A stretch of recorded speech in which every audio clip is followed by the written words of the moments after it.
welcome inside the Sports Lounge. I'm Nathan Stacken. Here is a list of topics that we will be discussing throughout today's show. We'll be going in depth on the NFL playoffs. Travis Krenz and Drew Amon will be talking about SDSU athletics. We'll be talking about SDSU basketball team, and we'll have game time about the NFL championship games coming up this weekend. And I would like to welcome all of you into the first show, I guess, of the Sports Lounge. The newly renamed show, the cavalcade of stars here. It's Travis Krenz. Also, we have Blake Day and Charlie Hildebrand. I almost forgot your name there for a sec. But guys, let's begin first off with the NFL playoffs. As everyone knows, the NFL divisional playoffs were going on this weekend, and I don't know, there were quite a few surprises, I think, throughout the weekend, whether it be Pittsburgh's 31 points that beat Baltimore, maybe it was New England losing to the Jets, maybe it was Green Bay scoring 48 against Atlanta. I don't know, but I will turn to you guys. What surprised you most from this weekend in the divisional playoffs?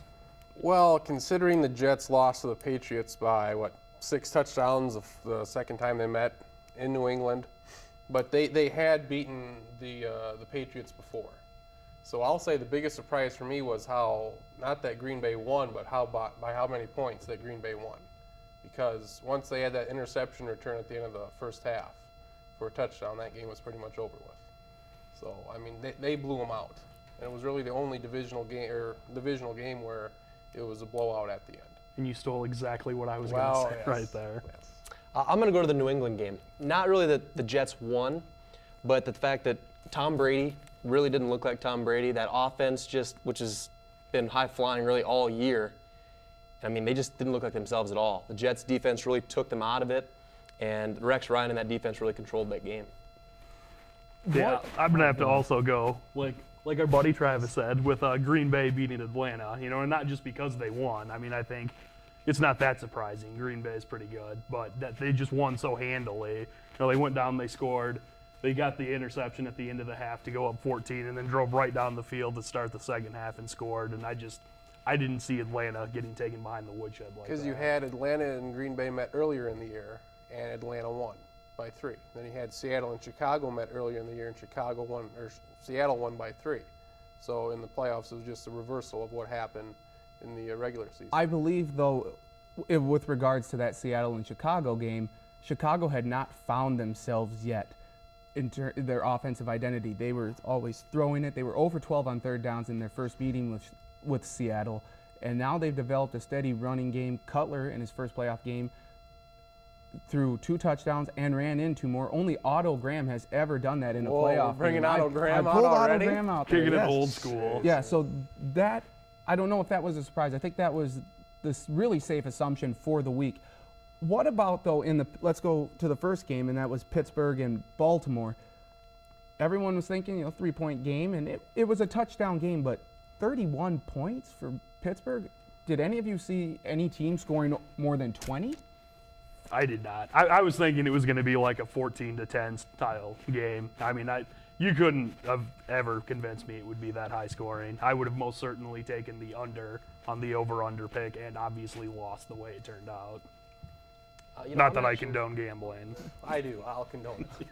Gamble all you want, just win. I'm actually not real surprised. I mean, look at that Baltimore defense. They're getting old. They're not the defense they once were. They've been losing leads all season, really. So, I mean, I'm not really surprised because Pittsburgh's offense with Ben Roethlisberger, I mean, that guy's, I don't know if you can call him underrated. I mean, he's right there with Tom Brady and Peyton Manning, in my opinion. You look at the points they put up, but most of it was the defense caused a lot of that because you had the fumble there, because they did not have a ton of yards. Because you look at the yardage from the game, there were not a ton of yards. Flacco, did he have 100 yards? Maybe just a little over? I think he had like 130. I mean, he did not have a great 400 yards between the two teams. Yeah, 400 yards, and you put up a total of 55 points, you'd expect way more than that. Yeah, but the turnovers helped set up that shorter field.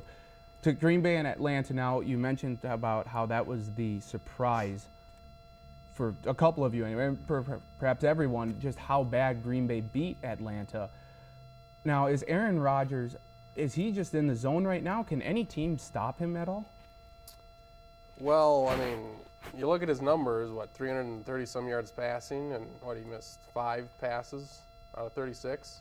Yeah, it wasn't very many. If one team can stop him, I would say it would be the Bears, because they did not put up very many points at all when they played them. Yep, and it was 10-3 in the end of that the last regular season. So, yeah, he's in his zone right now. The way he played the week before and the way he played now, yeah, it's hard to go against Aaron Rodgers. No, I agree. And you look at Green Bay's defense. I mean, if Chicago's defense can play like they have been and shut down Rodgers, which I don't think, they can shut him down, but that Green Bay defense is extremely underrated as well. I mean, this is a team they've lost a lot of players this year to injury, and they're just keep plugging in guys, and they keep playing well. Yeah, it'll be tough to stop them, but they it seems like Green Bay in a lot of aspects kind of runs like a Texas Tech style offense. They're so pass heavy that, when they're on, they can beat anybody. But, they get a little off one day, timing's a little bit off, and everything just breaks down. So they're really relying on Aaron Rodgers, obviously. And when he's on, they can do whatever they want. But if he gets a little off, it'll be really tough for him to all win. of a sudden, though, the development of a running game with James Starks, the rookie running back out of Buffalo, a terrific choice there by Ted Thompson, the Packers general manager, to find him. Just quickly to go to the Seahawks and Bears now, did you learn anything from the Bears win over Seattle? They were dominant through 3 quarters. Seattle made a bit of a comeback there at the end, but what do you take from that Bears win? Well, Seattle's not very good. They're not a 500 team, so I don't know what you can really take from it. It's not really surprising that they won. Other than that, they should have won. Yeah, I mean, Chicago really hasn't shown me a ton all year long. Somehow they won the division. Somehow they're a game away from the Super Bowl. But Cutler, he had a pretty good game. His completion percentage wasn't very good, but I mean, they're there, so it's hard to knock them, I guess. No, I completely agree. I mean, Seattle's defense just really isn't that good. So I mean, Jay Cutler, yeah, he managed the game well, but I go back to Green Bay's defense in the next game. We'll see if Jay Cutler's really made himself, a better quarterback, or if he's still the same old Jay Cutler. Usually the playoffs are prove-me games, or you prove how good you are, but they didn't really necessarily prove a whole lot by beating a, cut off my left hand Seattle team. This is the first time all year they haven't lost a game by more than 2 touchdowns. Seattle, all their losses this year were by at least 15+ points. Yeah, so. Quickly then, as we wrap up this segment of the show, to the Jets and the Patriots. Rex Ryan, the Jets, they talked all week. Antonio Cromartie called Tom Brady an a-hole. Wes Welker came back with Rex Ryan and the foot fetish. Little comments there and everything. Is it okay for the Jets to talk like this because they are backing it up, or do you find it annoying? I love it because they're backing it up, and if you can back it up, talk all you want. Personally, I can't stand Rex Ryan, so I can't stand the Jets and all their trash talking. But it's like he just said, if you can back it up, and they are, offensively and defensively, I mean, until somebody shuts them up, on the field, then they can talk all they want, I guess. Yeah, I'm kind of in the same boat as Blake, but I would rather take the Rex Ryan joking around than the Bill Belichick. I would rather watch paint dry talking. Right. So if I had to pick between the two, I'll go with that then, I guess. All right. Well, we will have much more on the championship game matchups later on in the show. But when we come back, Travis Krins and Drew Ammann will be talking about and analyzing the latest developments around SDSU athletics. You're watching the Sports Lounge.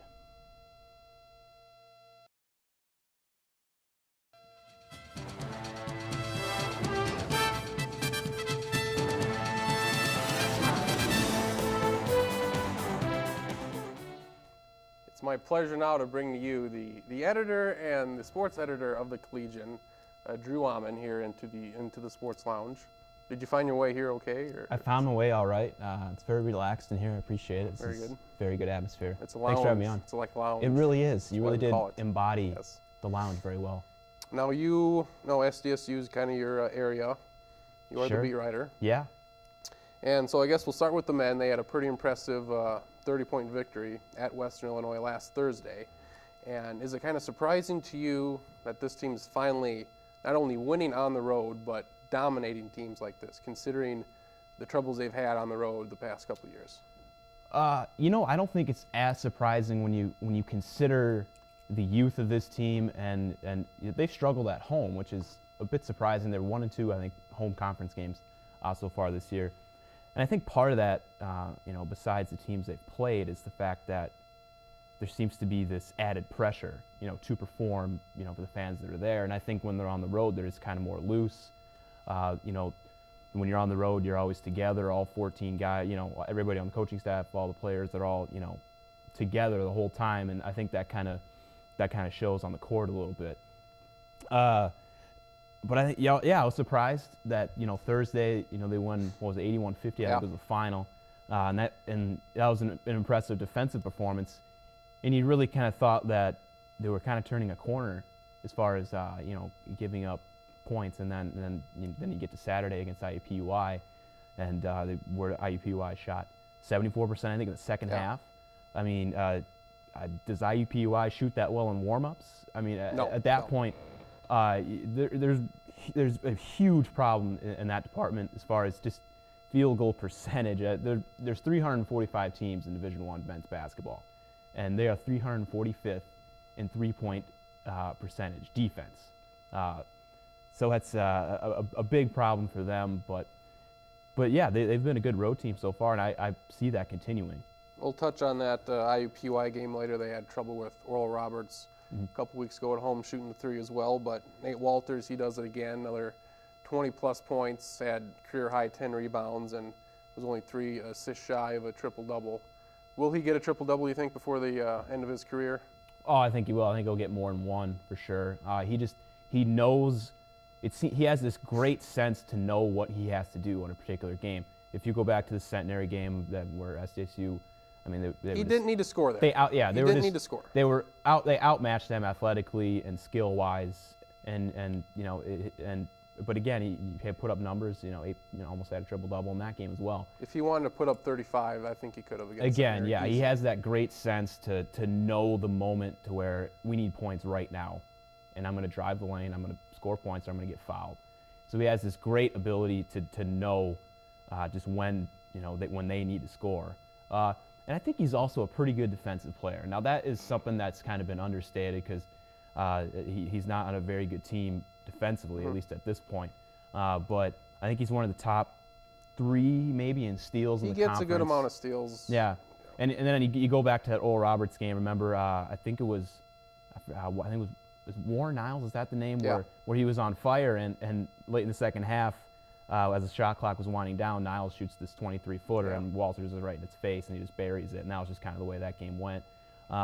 So yeah, Walters, they're kind of riding on the tail of Walters in some games, but what can you say? I mean, he's been magnificent all year long. Then another guy that had a great game against Western Illinois was Griffin Callahan. He put in 20 points. I think he's kind of like the X factor for this team because on any given night, he can kind of give them a boost, whether it be points like he did there or 7-8 rebounds or great defense. He's kind of, that X factor. Yeah, and here's a kid who's, 6'5", is not that big size-wise, who leads the team in rebounding, and I think that's really impressive. He's extremely scrappy, has a sense for knowing where the ball is going to be, and he's been as valuable as just about any player on the team for the Jacks this year. And he had a great performance in Illinois, which is his home state, of course.